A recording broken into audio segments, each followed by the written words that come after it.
Shalom jemaat yang dikasihi Tuhan Yesus. Hari ini kita akan bersama-sama belajar kebenaran firman Tuhan dari kitab Efesus pasal 4 ayat 1 sampai dengan 16.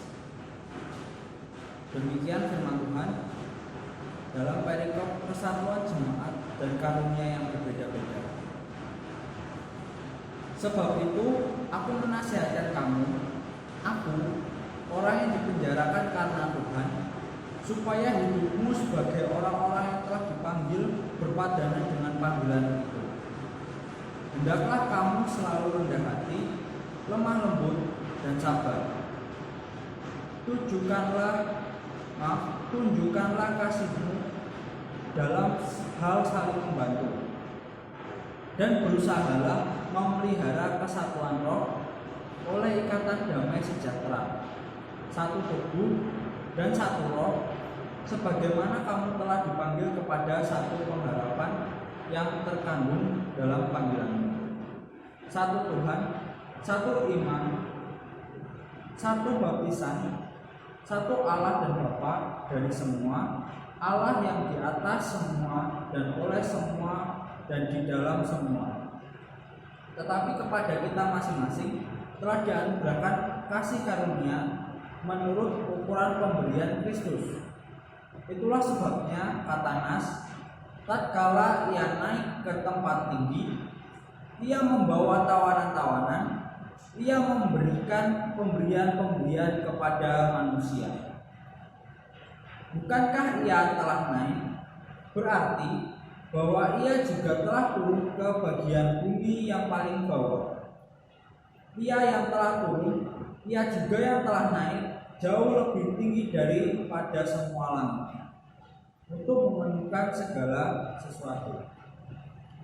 Dan ialah yang memberikan baik rasul-rasul maupun nabi-nabi, baik pemberita-pemberita Injil maupun gembala-gembala dan pengajar-pengajar, untuk memperlengkapi orang-orang kudus bagi pekerjaan pelayanan, bagi pembangunan tubuh Kristus, sampai kita semua telah mencapai kesatuan iman dan pengetahuan yang benar tentang anak Allah, kedewasaan penuh dan tingkat pertumbuhan yang sesuai dengan kepenuhan Kristus, sehingga kita bukan lagi anak-anak yang diombang-ambingkan oleh rupa-rupa angin pengajaran, oleh permainan palsu manusia dalam kelicikan mereka yang menyesatkan, tetapi dengan teguh berpegang kepada kebenaran di dalam kasih, kita bertumbuh di dalam segala hal ke arah Dia, Kristus, yang adalah kepala.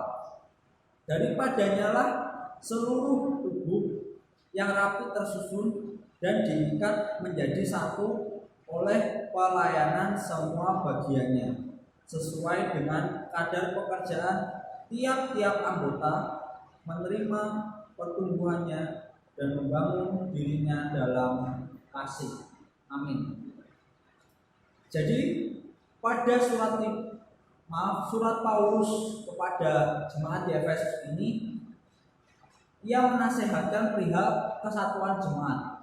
Yang pertama kita ketahui, Paulus sedang berada di dalam penjara. Bapak Ibu Saudara bisa bayangkan, ketika Kristus telah naik, lalu Paulus sebagai rasul menjadi gembala atau menjadi wakil kepala bagi Kristus untuk jemaat. Lalu Paulus sendiri dipenjarakan oleh karena pemberitaan Injil.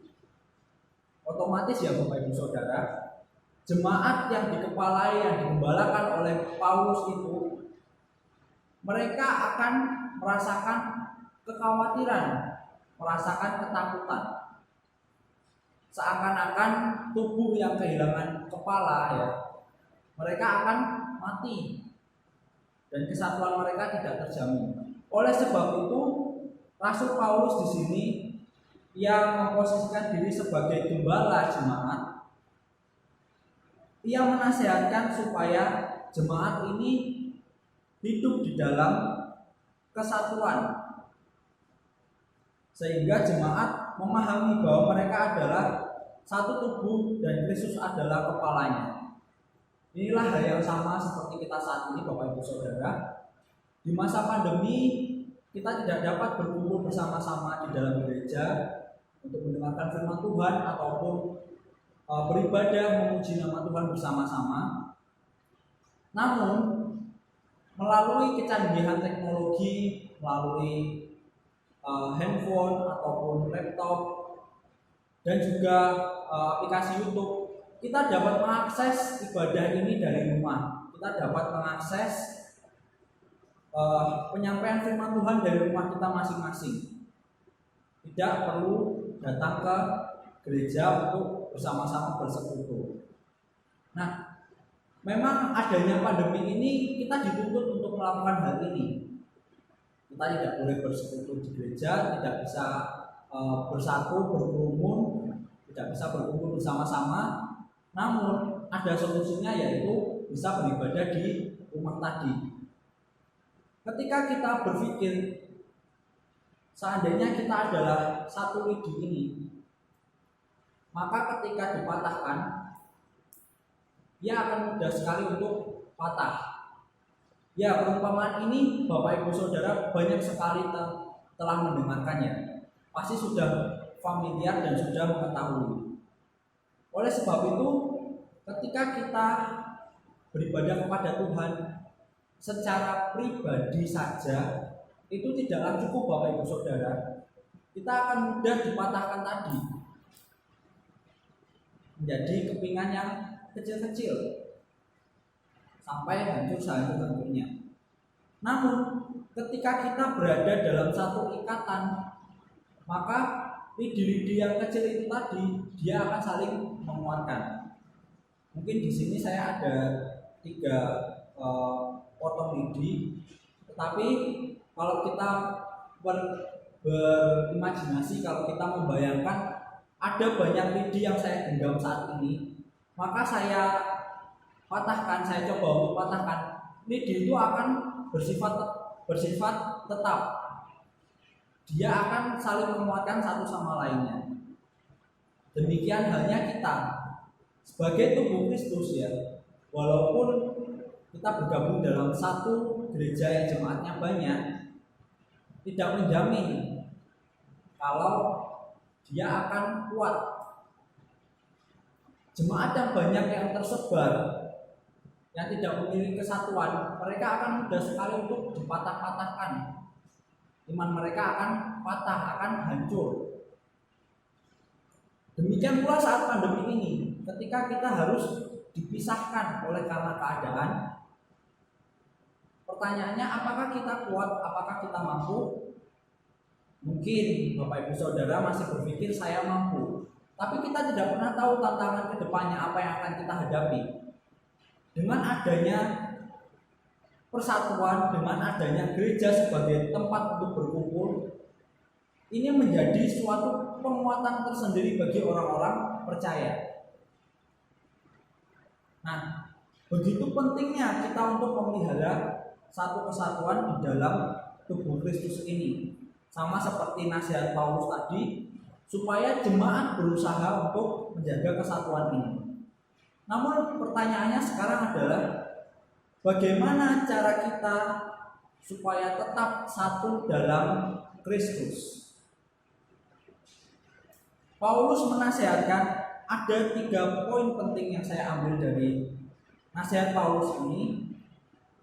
Yang pertama, di ayat kedua, hendaklah kamu selalu rendah hati, lemah lembut, dan sabar.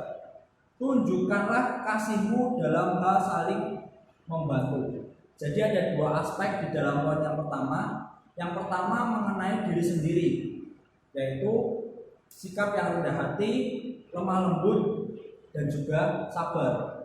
Lalu yang kedua, yaitu perihal hubungan dengan orang lain, dengan sesama orang percaya, mengenai kasih dalam hal saling membantu. Nah, ini juga kita perlukan di masa pandemi ini, saling memperhatikan, saling membantu sesama orang percaya terutamanya. Nah, dalam persekutuan sama halnya kita membangun sebuah keluarga.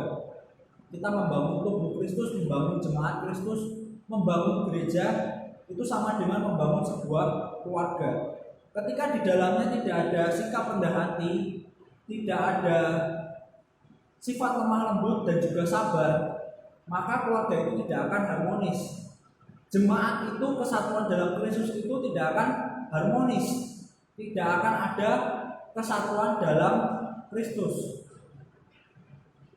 dan juga tidak ada keluarga yang satu, kesatuan di dalam keluarga itu tidak akan terjadi ketika kita tidak memiliki hati yang rendah hati, juga lemah lembut dan sabar.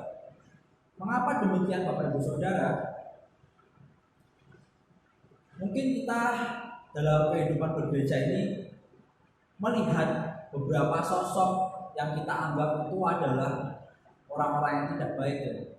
Mungkin ada di jemaat kita. Tetapi saya tidak bermaksud menghakimi mereka. Ya, mungkin